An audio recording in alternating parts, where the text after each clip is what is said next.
je suis Raymond Haut, je suis responsable de la distribution en France pour Western Digital, donc c'est le groupe entier, hein. Je dirais 1 minute et demie dessus tout à l'heure.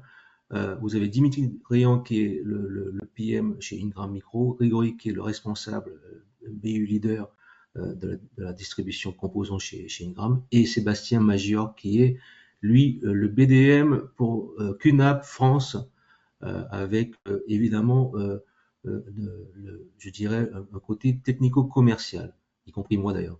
Donc voilà. Euh, Rapidement pour revenir au sujet qui nous préoccupe là aujourd'hui, qui nous importe, on va dire. Je voulais dire déjà d'une part qu'on va traiter quelque chose de très particulier qui est les disques durs qu'on appelle RAID chez nous, qui sont des disques durs pour NAS, d'où la présence de QNAP. Alors, pourquoi QNAP? euh, En 2 mots, c'est une collaboration énormissime depuis des années avec le fait que QNAP est un leader de NAS sur le marché mondial, évidemment, avec nous qui sommes aussi des leaders dans le disque dur. Donc, euh, pour, donc là, ça me permet de faire la transition directement sur le disque dur. Western Digital, si vous ne connaissez pas, je fais comme si. C'est le leader mondial, donc c'est le leader mondial du stockage, des solutions de stockage. Donc, ça concerne évidemment les disques durs, ça c'est je dirais le canal historique. Et c'est devenu il n'y a pas très longtemps de cela, c'est-à-dire à peu près, quand je dis très longtemps, c'est pas très longtemps, c'est par rapport à la, je dirais l'historique de la société, l'histoire de la société qui a plus de 70 ans d'histoire, on va dire. On a racheté Sandisk, on est aussi dans le SSD sous la marque Sandisk ou sous la marque WD aussi. Et ça, c'est un autre sujet. Bon. Le sujet d'aujourd'hui, c'est le canal historique disque dur. Tout le monde a remarqué de manière générale que c'est je dirais un business qui tend à baisser, sauf que notre progression ou notre maintien dans ce business-là, quand je dis notre, c'est tout le marché se maintient dans ce business de disque dur grâce au disque dur pour NAS. Et là, on va l'expliquer pourquoi. Et au deuxième segment, dont on parlera un tout petit peu, les disques durs pour vidéosurveillance. Donc, c'est pour ça que on parlera de la famille RAID ici, et plus tard on verra comment sa collaboration continue avec QNAP. Next. Non, le besoin de NAS est assez évident, hein. On va donner quelques exemples. Sébastien pourra peut-être en rajouter sur le sujet. Euh, euh, Grosso modo, hein, le besoin de NAS est aujourd'hui assez évident et probant, je dirais. On l'avait vu un tout petit peu parce qu'il faut pas oublier que on a créé la gamme RAID il y a à peu près une dizaine d'années. On a créé la gamme RAID, c'est-à-dire on a créé les disques durs pour NAS. Ça, il faut pas l'oublier. On l'a appelé RAID pour un jeu de mots anglo-saxon qui voulait rappeler le vocable technique d'un volume RAID, comme on dit en anglais apparemment. Et donc c'est un jeu de mots qui a permis, on va dire, de créer une couleur. Comme vous le savez, Western est fan de labelliser, de coloriser, on va dire, nos familles pour pouvoir s'y retrouver. Et donc le RAID, la couleur rouge, est dédié au NAS. Donc on a besoin de NAS aujourd'hui parce qu'on a besoin de partager des informations, des données, qu'elles soient vidéo, audio ou images, ou un mix de tout ça, ou même des choses encore plus complètes que ça en hybride ou en artificiel, comme on pourrait dire aujourd'hui, parce qu'il y a beaucoup de choses qui sont derrière ça. Bref, donc l'explosion de données est assez évidente. Vous l'avez peut-être vécu encore plus dans le confinement. Enfin bref, toujours est-il que on a besoin de stocker quelque part, de partager des choses. Next.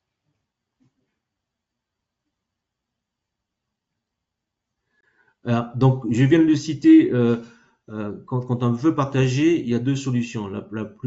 Celle que l'on connaît, la plus évidente, puisqu'on le fait sans le savoir, quand on partage des choses sur Instagram ou Facebook ou Yahoo ou WhatsApp ou toutes ces choses-là, ce sont des partages de données et donc on utilise le cloud. Derrière ça, il y a un cloud qui est le mot utilisé aujourd'hui pour parler d'un data center et derrière, dans les data centers, il y a des serveurs. Et ça, c'est l'utilisation classique. L'utilisation dont on va parler aujourd'hui, c'est le NAS qui est en fait une sorte de cloud personnel. Nous, on avait utilisé ce vocable-là même chez nous. Euh, euh, donc, pour dire que à ce moment-là, on stocke la même chose, mais chez soi, dans un NAS, qui est un boîtier euh, très simple, on va dire, entre 2 et 4 baies. Je suis désolé que on est entre professionnels, mais c'est vrai que pour le vocable utilisé est un vocable très technique, puisque par définition, le mot NAS est un mot du jargon technologique, technique de notre informatique commune, on va dire. Et donc, mais il est clair qu'aujourd'hui, euh, c'est un mot qui est devenu depuis quelques années, qui commence à entrer dans le langage commun. Et donc, QNAP en est un bel exemple. Euh, Tu voudrais rajouter quelque chose, peut-être, Sébastien, sur le sujet? Bah, l'avantage principal du NAS aujourd'hui, c'est surtout que vous restez propriétaire à 100% de vos données, étant donné que c'est on-premise. Là où le cloud, malheureusement, enfin, pour certains cas, malgré les lois qui sont en cours, certaines parties de vos données peuvent être propriétaires de l'entreprise hébergeur. Voilà, c'est vraiment le principal avantage du NAS aujourd'hui, c'est vous êtes à 100% propriétaire de vos données. Voilà, donc après, effectivement, comme l'a dit Raymond, Il y a un avantage certain excuse-moi Sébastien, mais je vais accélérer un peu. L'avantage certain est évidemment la propriété personnelle des données et surtout le coût réparti, puisque une fois qu'on a acheté le NAS et qu'on a mis des capacités dedans, tout le stockage nous appartient, on n'a pas à payer d'abonnement, parce que quand on utilise le cloud, à un moment donné, il y a une partie gratuite, il y a une partie payante, et même qui devient très très chère suivant les données, la capacité de données qu'on veut stocker. Next.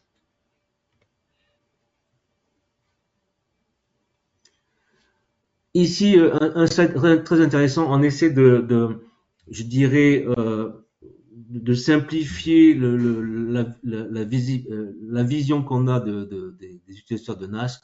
Alors, il est clair que ça commence par le statut de gens qui font classiquement, comme on voit sur l'image, des souvenirs, des photos, des vidéos, des choses qui sont personnelles. Ensuite, on a le schéma aussi des PME, TPE qui aujourd'hui utilisent un NAS à des fins tout simplement de gestion, d'hébergement local. Ok. Et là aussi, je pense que Sébastien a bien défini le côté propriétaire immédiat des données avec je dirais quasiment une vue directe dessus, puisqu'il est chez vous, le NAS, hein, ou ailleurs, à un endroit bien référencé pour vous, pas dans un cloud qui est assez virtuel quand même. Ensuite, on a des professionnels aujourd'hui qui utilisent beaucoup de NAS, hein, on l'a vu on a une gamme qui est pro de notre côté, mais bon, je pense que Sébastien pourra donner des exemples de professionnels qui utilisent des NAS, c'est-à-dire des gens qui vont faire des tournages, qui vont faire des photos de produits ou enfin bref des choses où ils ont besoin de sauvegarder pour pouvoir transporter. Il y a il y a des lois de sauvegarde. Hein, Sébastien, on en parlera tout à l'heure, où on recommande des schémas pour être sûr de récupérer les données. Donc en dehors d'un NAS, il y a le cloud, il y a des sauvegardes sur disque. Enfin bref, toujours est-il que ces gens-là font partie de l'audience de la population qui va acheter ça. Ensuite, on a dans l'éducation, alors pourquoi on parle d'éducation ici? Parce que évidemment, quand on veut, ben, on a vu ça récemment, hein, il y a des messageries utilisées dans les réseaux d'éducation, des messageries qui sont aussi des banques de données pour des bibliothèques propres à chaque établissement ou à chaque réseau éducationnel. Bref, ils ont des choses qui sont utilisées localement. Et évidemment, d'un autre côté, on a une application qu'on voit assez bien aussi, c'est ce qu'on appelle l'imagerie médicale. Euh, et c'est tout simplement quand on fait des radios, quand on fait des IRM, etc. Toutes ces données-là, toutes ces datas numérisées sont sauvegardées sur un NAS ou, comment dirais-je, localisé. Voilà. Next.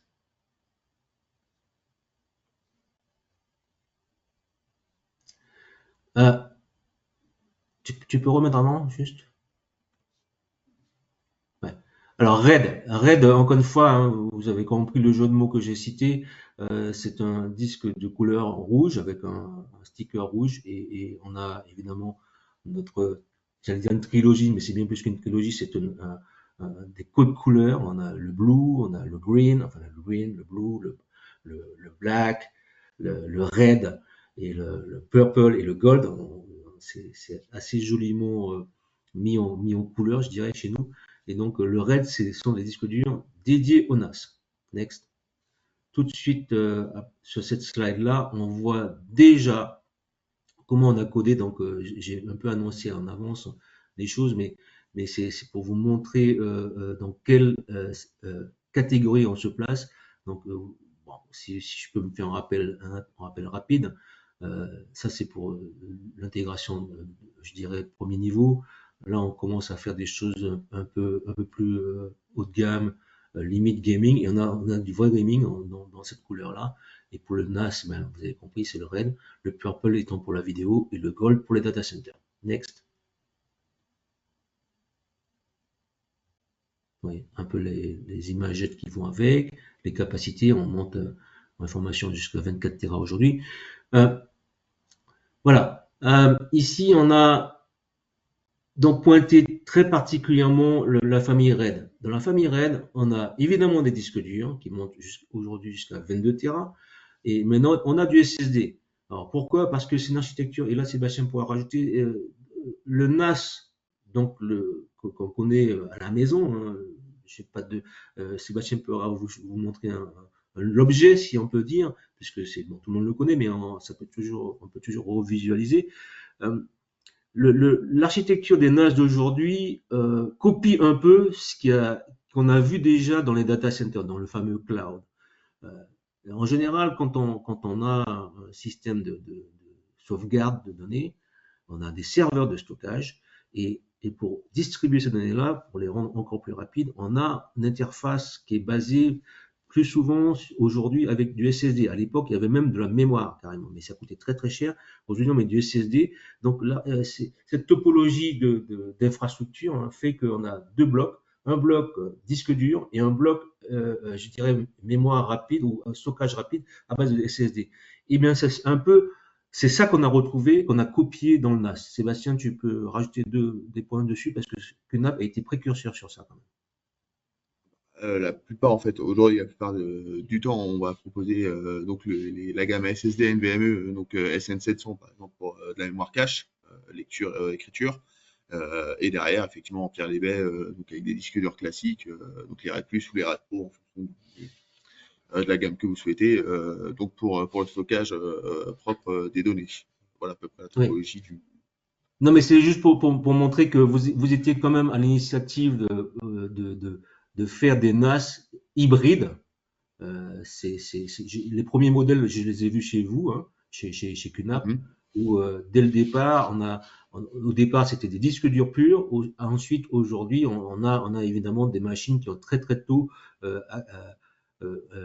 intégré l'architecture avec du SSD supplément, enfin des ports SSD, des slots SSD supplémentaires, jusqu'à aujourd'hui avoir Alité Partners, vous avez présenté, QNAP a présenté, hein, Sébastien, Ouais, tu peux donner la le référence, je me rappelle plus 1090, tellement, mais un plus full 90 flash, FX, c'est-à-dire qu'on n'a que ça. du SSD aujourd'hui dans une machine très très petite. Hein, c'est de l'ordre comment dirais-je, d'une box Internet. Hein, Ah, et donc cette le machine, très, 574.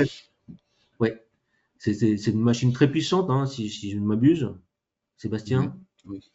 Ouais, tout à fait. Bah, elle est à côté, mais elle est branchée, je peux pas vous la montrer. Mais ouais, on est là sur quand même du Core i5, 16 Go de RAM et 5 slots donc, de SSD, soit en M.2, soit en E1.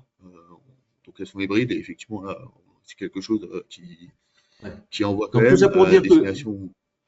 Ouais, tout ça Ah, pour dire que ouais. on arrive à des machines, vous vous rendez compte, on est sur l'architecture, euh, euh, enfin, ce que n'a pas toujours été sur l'architecture x86, mais aujourd'hui on est sur du i5, sur du i7, hein, c'est i7, Sébastien? i5, i7, et après on est sur du Xeon pour On est les sur plus du gros. i7 et on est dans un mini PC aujourd'hui. Donc, On a de la mémoire, on a même des cartes accélératrices vidéo dedans sur certaines machines. Enfin bref, et on a évidemment des cartes réseau très haut de gamme jusqu'à 10 gigabits minimum. Ça peut monter à plus bien sûr, mais c'est je dirais pour le mainstream, c'est du 10 gigabits quasiment aujourd'hui. Ok, next.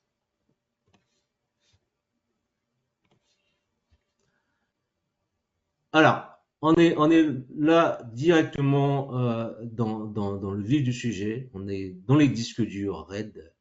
Alors, le mot, comme je vous rappelle que c'était générique, aujourd'hui, on n'a plus que deux familles en fait réelles. C'est le RAID Plus et le RAID Pro. La différence étant évidemment sur les capacités et sur les performances du RAID Pro et du RAID Plus. Donc, on va rentrer directement dessus en termes de specs. Je ne sais pas si Sébastien, mets-moi la next slide, s'il te plaît. Oui, voilà. Donc, on a évidemment l'avantage du nombre de Tera. Hein. Et aujourd'hui, on n'a pas mis à jour, mais on a du 22 et peut-être du 24 Tera qui va sortir. Next. On a toujours designé nos disques durs RAID avec ce qu'on appelle un NASWare. Le NASWare c'est un logiciel qui permet de contrôler, je dirais, l'utilisation d'un volume et permet et du coup permet d'optimiser un volume RAID. Je voulais aussi juste dire, c'est quelque chose que je mets un peu de côté, mais enfin que j'ai pas mis dans les slides. Les RAID et tous nos disques durs de manière générale, mais particulièrement les RAID, c'est très important pour le RAID, bénéficient en termes de SAV de ce qu'on appelle un échange anticipé. Alors il y a une caution ou il y a un paiement tout simplement, je crois que c'est 25 €. Ça veut dire que vous avez un disque dur chez vous ou même dans votre PME, TPE, ou vos clients a un problème, ils demandent un échange anticipé avec le paiement, ils reçoivent un disque dur équivalent, voire plus, minimum équivalent. Je dirais que si, par exemple, c'est un 4 Tera et qu'on n'a pas de 4 Tera disponible, on vous enverra un 6 ou un 8 Tera. Donc ça, c'est quelque chose que on a initié depuis des années, ce qui veut dire que c'est rodé. On l'a même Dimitri ou Quentin le savent, on l'a déjà fait sur des disques durs qui ne sont rien à voir avec le RAID, mais tous nos disques durs ont bénéficient de ce schéma-là depuis des années. Ça nous a été cité maintes fois dans des roadshows avec Ingram, que c'était un avantage majeur dans l'utilisation d'un disque dur, en tout cas dans la vie, dans l'opérationnel du disque dur. Donc voilà, je voulais juste faire ce petit aparté. Next, Sébastien, s'il te plaît. Donc, RAID Plus et RAID Pro, vous avez donc toute la définition ici. Hein, donc, RAID Plus, on définit ça pour la maison et les small business. Et puis, quand on commence à faire utiliser plus de 8 B, on passe sur du RAID Pro. Ok. Encore une fois, on arrive à 22 Tera. Alors, pour ceux qui ne connaissent pas le sujet, je rappelle qu'on utilise le CMR comme, je dirais, par défaut aujourd'hui, puisque c'est pour ça qu'on a plus que RAID Plus et RAID Pro. Le CMR étant le système de commande de gestion des grappes RAID, enfin, en tout cas, le système de gestion des secteurs, par exemple, du disque dur, qui est le plus apte dans les grappes RAID. On a utilisé un autre système qui s'appelle le SMR qui a eu quelques problèmes. Donc, vous voyez, la grosse différence entre RAID Plus et RAID Pro est donc le nombre de baies. À partir de 8 baies, donc on passe sur le RAID Pro. Il y a 3 ans de garantie sur le RAID Plus, 5 ans sur le RAID Pro. Et on a évidemment des choses un peu différentes puisque on se rapproche quand on utilise du RAID Pro sur des produits data center. Quand on a 550 teraoctets par année de workload, on est dans le schéma d'un produit data center pur et dur. Donc, et si on se réfère au fameux MTBF qui est encore utilisé, c'est 1 million d'heures sur le RED Plus et 2,5 millions d'heures pour le RED Pro. Donc, voilà. Et puis les taux de transfert, vous avez vu, ils ont été améliorés. Hein.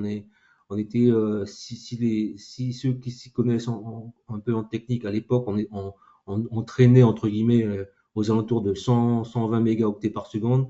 Aujourd'hui, le RED Plus c'est minimum 215 mégas et 272 mégas sur le RED Pro. C'est quand même assez un gros gap, je dirais. Alors évidemment, on est sur un disque dur, hein, c'est-à-dire il y a un moteur, c'est mécanique, et voilà un peu on n'est pas dans les taux de transfert que vous connaissez, bien sûr, sur la flash, sur les SSD.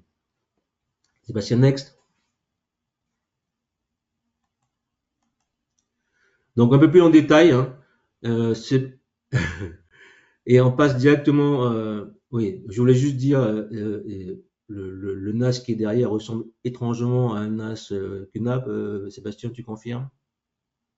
Ah oui, oui, on voit même le logo. Juste pour ceux qui ont une Ok. bonne vue, hein, mais oui, je confirme. Donc, Red Plus, donc next, s'il te plaît. Ah, quelques use cases. Les use cases c'est le dada de nos présentations un peu américaines. Bon, c'est bien de voir où est-ce qu'on a des cas d'utilisation. Hein. Donc là, bon, typiquement, ça, ça présente assez bien ce qu'on sait, l'utilisation dite domestique. Next.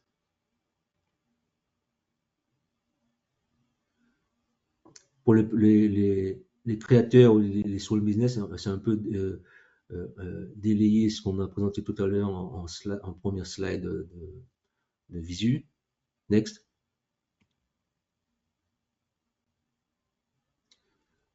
Euh, alors, un slide un peu technique.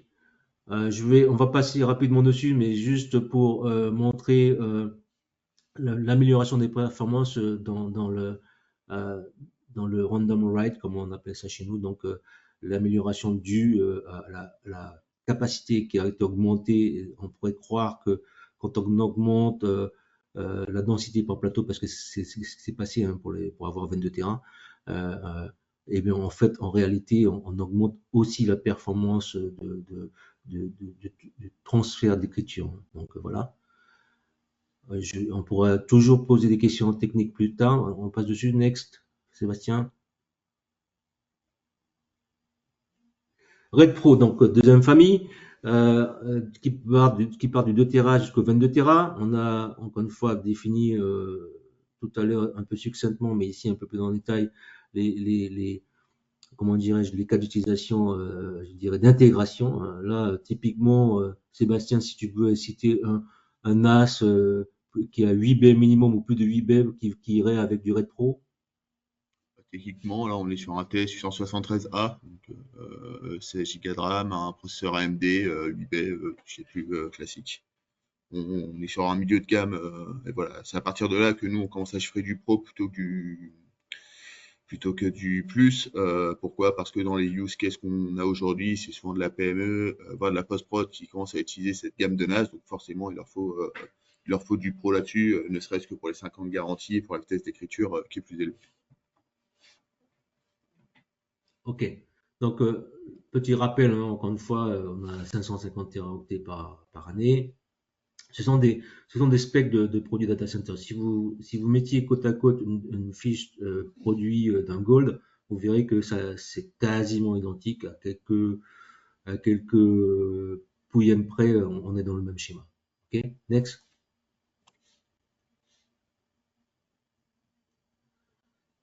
Alors, là aussi, on est donc dans on rappelle des use cases.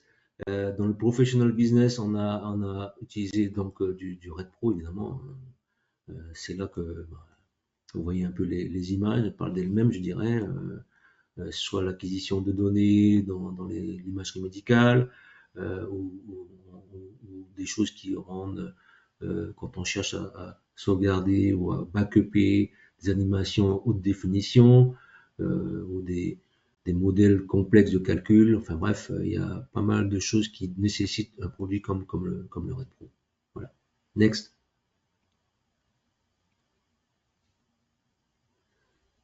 Là, on passe directement sur la partie que je citais en préambule, c'est-à-dire qu'aujourd'hui, encore une fois, hein, vous l'avez peut-être pas vu venir, mais vous le savez plus ou moins. Aujourd'hui, quand on utilise un NAS, à un moment donné, même quand on augmente la vitesse du réseau, c'est-à-dire 10 gigabits dans le cas d'un QNAP, voire plus, hein. Tu as plus que 10 gigabits, Sébastien? En SSD, Pardon? tu m'as dit quoi? Est-ce que vous avez des cartes réseau supérieures à 10 gigabits dans vos Aujourd'hui, on NAS? fait 10 gigas, 25, certaines 40 en SFP et on atteint le 100 gigas aussi en SFP. D'accord. Donc, Mais là, on est vraiment sur les le gigas. réseau étant très très rapide, donc jusqu'à 100 gigas, il reste un problème quand même parce que il y a la latence d'un disque mécanique et pour pallier à ça, on met un cache à base de SSD. On pourrait mettre de la mémoire, mais la mémoire coûtant très très cher et puis étant elle-même volatile. Alors, on parle sur du stockage non volatile, donc on met de la cache à base de SSD, à base de flash, de non-flash, comme on dit. Et donc, on a deux familles, deux interfaces que tout le monde connaît. L'interface classique du disque dur qui est le SATA, donc on a du RAID SA500. Le S veut dire SSD, le A veut dire SATA. Et de la gamme 500, c'est une famille qui va évoluer. Évidemment, sa prochaine s'appellera peut-être 520, 530, peu importe. Et aujourd'hui, on a ce caching-là sur du 2 pouces et demi, donc SA500, qui monte jusqu'à 4 Tera. On est censé avoir peut-être des capacités supérieures, mais le besoin du marché et le coût restent encore limités à 4 Tera maximum. Ok.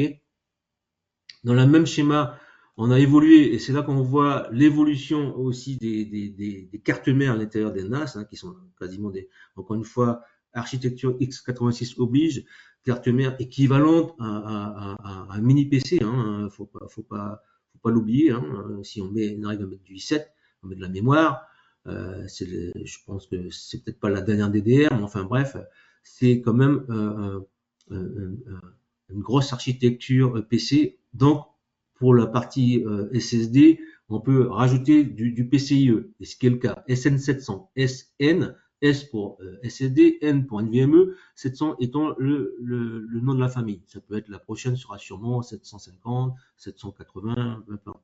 Donc, ok. Et donc on atteint là aussi le même schéma, c'est-à-dire que pour le moment, on a du 4 Tera maximum, mais ce sont des produits qui suivent la norme PCI Gen 3. Et il est fort possible, ça c'est Sébastien qui pourra me le confirmer, que les nouvelles cartes mères qu'on a seront du Gen 4 et on passera sûrement sur Gen 4. Sébastien, tu confirmes? C'est déjà le cas sur les modèles sortis cette année. D'accord. Next.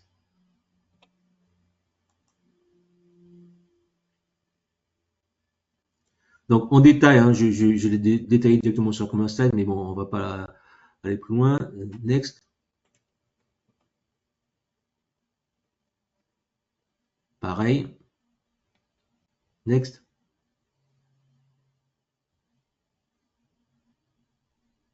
Alors, je Est-ce que, voulais quand même excuse-moi, juste rappeler. excuse-moi Raymond, est-ce que je peux intervenir concernant pas la partie technique SSD, mais la partie prix? Oui, Il alors faut juste, je voulais savoir. juste terminer, avant que tu Ah bah entames vas-y. ça, je voulais juste dire que vous avez pu remarquer, et je tiens à le souligner quand même, on a une gamme de SSD spéciale pour NAS.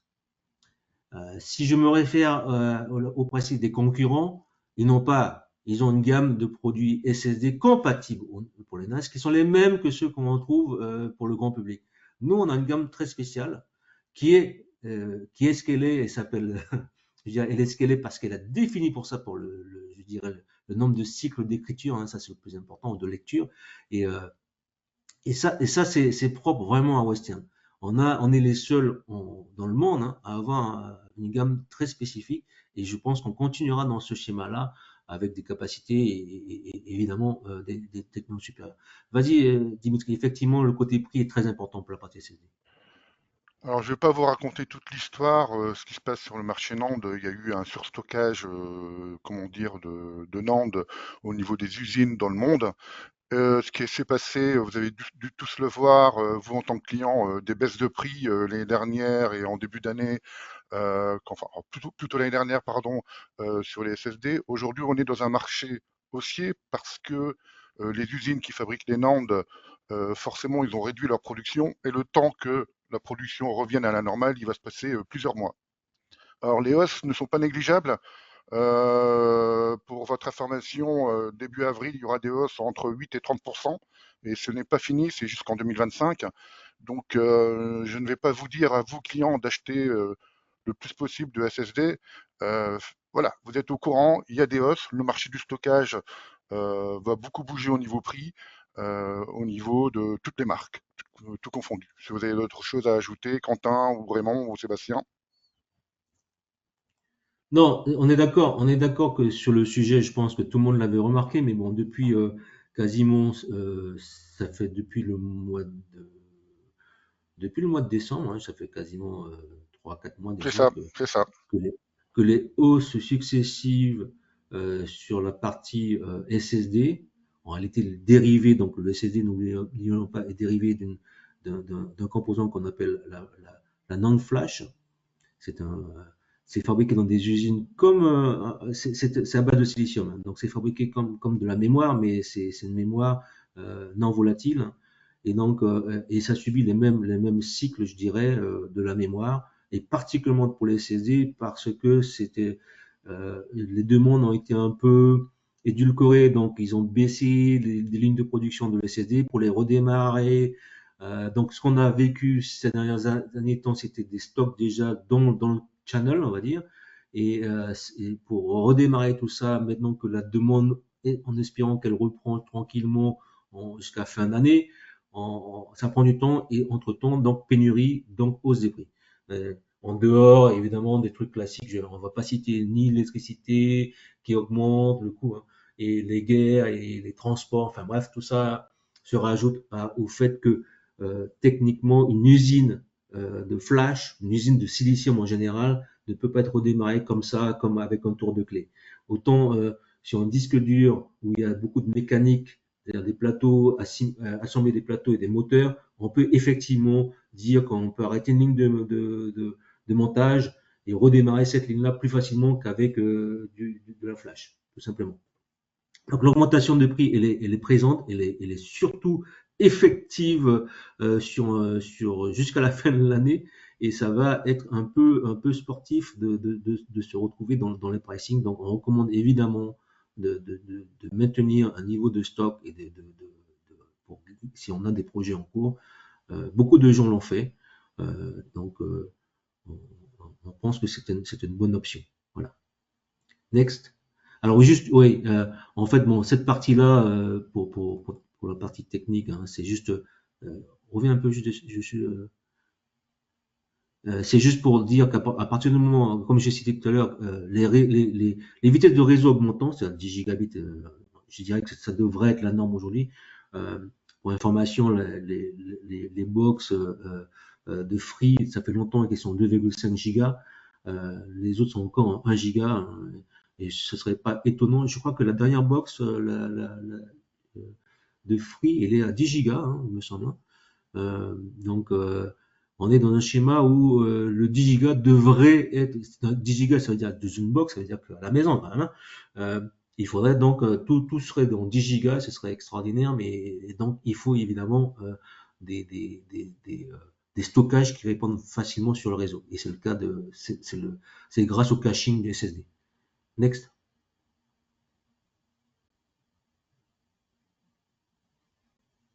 Donc celui-là, on est d'accord, hein, c'est exactement ce que je viens de dire, un petit peu en avance, mais voilà, ça c'est fait. Et voilà, donc cette liste-là, elle n'est pas exhaustive puisque elle augmente au fur et à mesure. Avec Sébastien, on a vu des gens qui voulaient rentrer sur ce marché-là. On a vu des gens comme Hugh Green, par exemple, qui a fait un Kickstarter pour se lancer dans le NAS. Hugh Green, si vous ne le connaissez pas, c'est le chouchou d'un d'un site américain très connu, hein, qui livre en Prime et qui vous vend des accessoires dans tous les sens que, au départ, c'est-à-dire chargeur, moi j'en ai eu, hein, câble tout simplement, et qui s'est lancé dans le NAS. Donc c'est quand même assez, je dirais, intéressant, hein, si les gens s'intéressent à ça, c'est qu'il y a quelque chose. Donc les noms que vous retrouvez ici, vous les connaissez sûrement, dont le plus connu pour moi est QNAP, qui est le système le plus ouvert du monde, puisque n'oublions jamais, si là un tout petit peu peut-être dans la technique, euh, un NAS par définition c'est un système open source. C'est basé sur, qu'on le veuille ou non, sur un Linux modifié, qui est l'OS le plus connu pour le monde open source. Donc voilà, ça c'est fait. Et donc après les noms que vous avez, Synology, Ajustor, TQS, TerraMaster, encore une fois, on a ce qu'on appelle des AVL chez eux. On a plutôt le maximum d'AVL, l'AVL étant la liste de compatibilité. Hein. AVL pour Approved and Validated List, qui veut dire donc tout ce qui est cité sur cette liste-là a été approuvé et validé par le fabricant de NAS.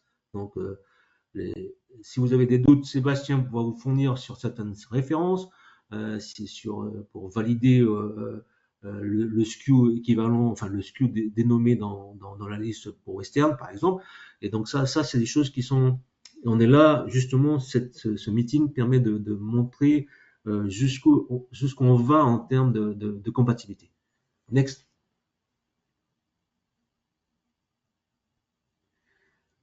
Ouais, ça c'est bon, c'est une photo de famille, je dirais. Donc là, on est dans un schéma où, si on veut faire un beau NAS, hein, on met d'un côté des disques durs RAID, de l'autre côté on met des SSD. Si le NAS il prend du SATA, c'est du SATA. C'est-à-dire que même dans un NAS qui était au départ où il n'y a pas de slot en plus de SSD, on peut sur un 3 pouces et demi le réduire en 2 pouces et demi puisque c'est du SATA et mettre un SSD à la place. Et donc du coup, on a des configurations d'office, avec ça, plus ça, ou tout ça, ou que ça, ou ou l'hybride, l'hybridation est maximale dans ce cas de figure. OK? Next. Pardon, excuse-moi, Sébastien. Voilà, le combo gagnant. À toi, Sébastien. Je pense qu'il y a des choses à expliquer là. Voilà, donc merci Raymond pour l'invitation encore une fois. Donc effectivement, comme l'a dit Raymond, Western Digital et QNAP, c'est un partenariat qui date maintenant, depuis 10-15 ans, quasiment 20 ans. Et donc en fait, nous, sur toutes nos gammes, tous nos produits, on a forcément des disques Western Digital, notamment RAID, qui sont certifiés compatibles. Là-dessus, c'est même, je crois, à chaque fois qu'il y a un nouveau modèle, c'est la gamme qu'on teste en premier. Donc, pour faire rapidement une petite présentation de KNAP, aujourd'hui, c'est plus des NAS, on parle vraiment de stockage unifié et centralisé.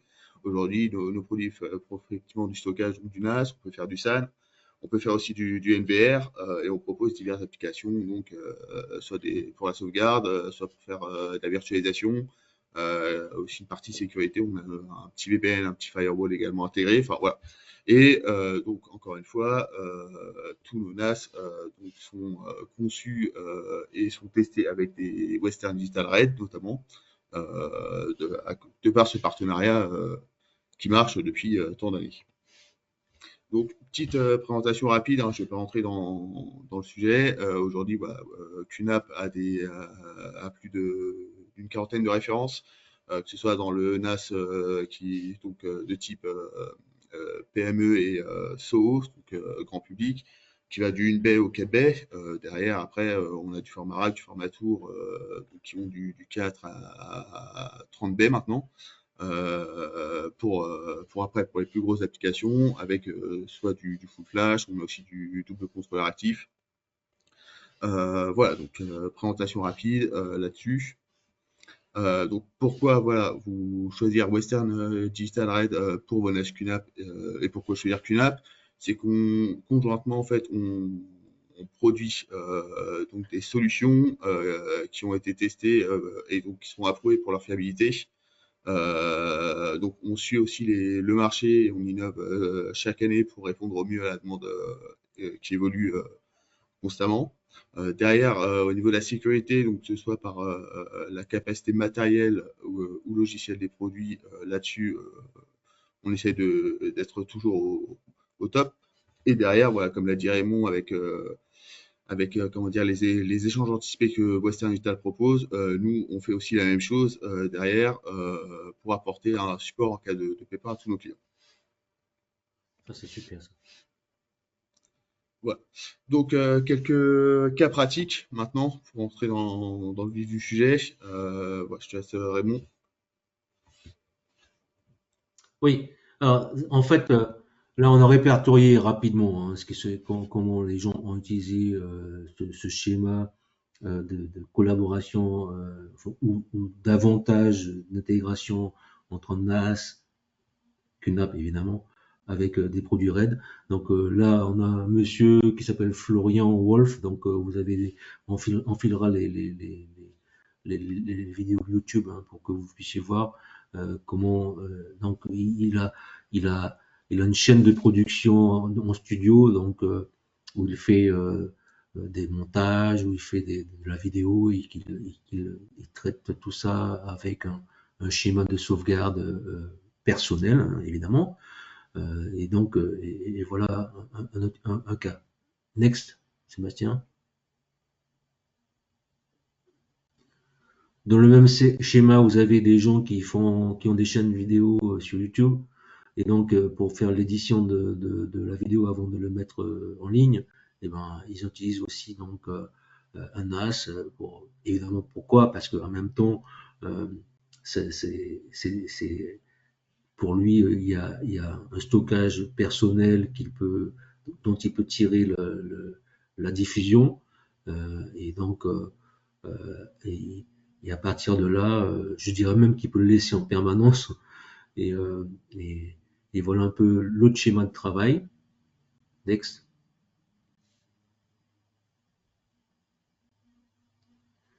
Là, évidemment, ça c'est un photographe professionnel qui fait du paysage. Bien souvent, hein, c'est-à-dire qu'il doit photographier toutes les beautés du monde en tant que professionnel. Donc, il a un workflow de travail en studio, parce que évidemment, comme vous le savez peut-être pas ou vous le savez, il y a beaucoup de travail de développement une fois qu'on a pris une photo.